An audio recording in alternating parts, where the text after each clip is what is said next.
Была очень крутая атмосфера какого-то такого действительно открытого общения, несмотря на то, что было очень много людей. Как-то,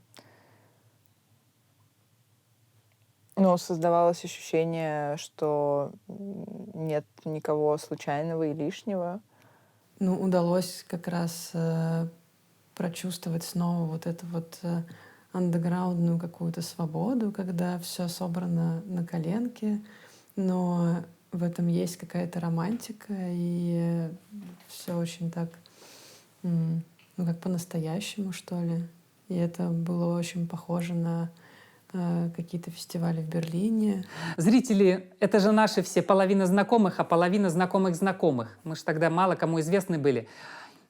Поэтому это все очень отличалось от таких буржуазных концертов или каких-то там, где по билетам приходят незнакомые какие-то, просто потреблять пассивно культуру. Как-то было ощущение, что как будто бы мы там, где мы должны быть. В тот момент мы попали в нужную точку, мы сделали ровно то, что нужно было. Мы запускали то пространство, то место, которое нужно сообществу.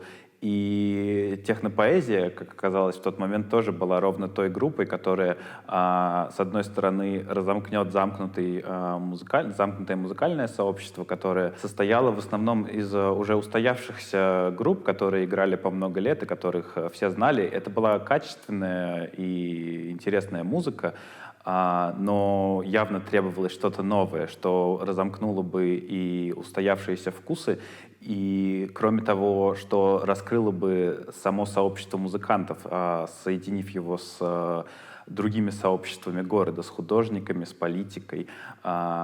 И это ровно то, что делала технопоэзия. И в тот момент совпали наши интенции. Мы пытались сделать то же самое. Мы все ужасно устали от замкнутости маленьких кружочков художников, маленьких кружочков философов, активистов, политиков. И мы хотели какой-то общности, попытки найти какую-то солидаризацию, попытки наладить взаимодействие. Ну, про технопоэзию я бы сказала, наверное, что тогда я не ожидала, что это будет такой успех, потому что, ну, их слушали только, казалось, что вот их слушают какие-то фрики, а тут пришло полгорода, и все на них. Это было так неожиданно. Мне казалось, что, может быть, они заплатили кому-то за рекламу. Да, ты серьезно так думаешь? Ну, не то чтобы думала, ко мне подкрадывались такие сомнения, я их гнала от себя. Но я не могу их отрицать сейчас. Прикольно. Когда у нас закончился концерт, Анна Казонина, это такая критик современного танца в России, подошла ко мне и сказала: «Марина, знаешь, говорит, ты же самая крутая рэперка, говорит, в России». Ну вот, как в воду глядела. Да, ко мне подошел один знакомый. Нет, подождите, не один. Человек 5, наверное, подходил и спрашивали, когда альбом выйдет на физическом носителе. Ну, я сказал, что хорошо. Мне после этого пришлось заказать 5, там, 7. Ну, то есть мои коллеги по группе не знают этого. Я потратил очень много денег, напечатал диски, сделал обложки очень красивые. Там, как это называлось тогда? Диджипак, по-моему. Вот, подарил ребятам, да, все эти диски. То есть они где-то есть, я не знаю, в каких-то архивах, я думаю, лежат. Что еще?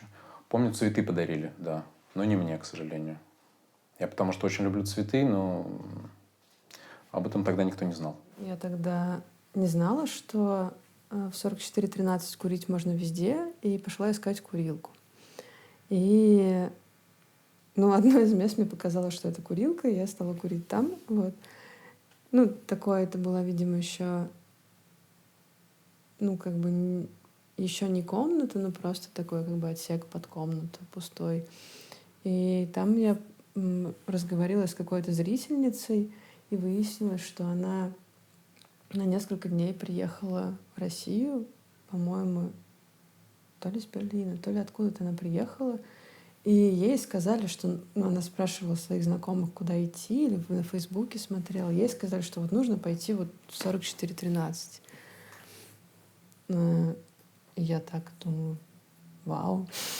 Тогда еще было очень смешно, потому что неожиданно среди вот этого огромного количества человек, которые, я совсем не ожидала увидеть на нашем первом крупном концерте, я встретила своего бывшего одногруппника, с которым мы вместе изучали историю в Архангельске.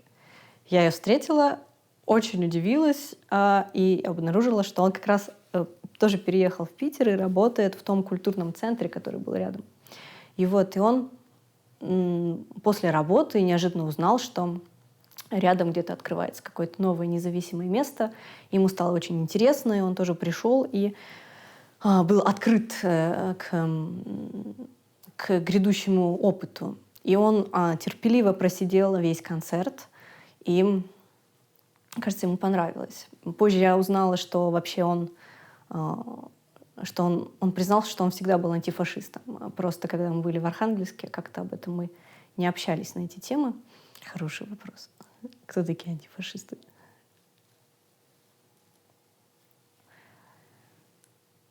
Антифашистами тогда называли людей, которые не боялись говорить о том, что среди людей нет различий, и все мы одинаковые и равны. И более того, они все свои силы бросали на то, чтобы бороться с теми, кто считал, что одни люди лучше других. А я помню двух юных особ, девчонок лет 15-16, которые обсуждали, одна у другой спрашивала, достаточно ли она хороша, чтобы соблазнить Марину. Видимо, молодые фанатки. И она надеялась как-то в гримерке с хедлайнеркой технопоэзии как-то ее соблазнить, интрижку какую-то.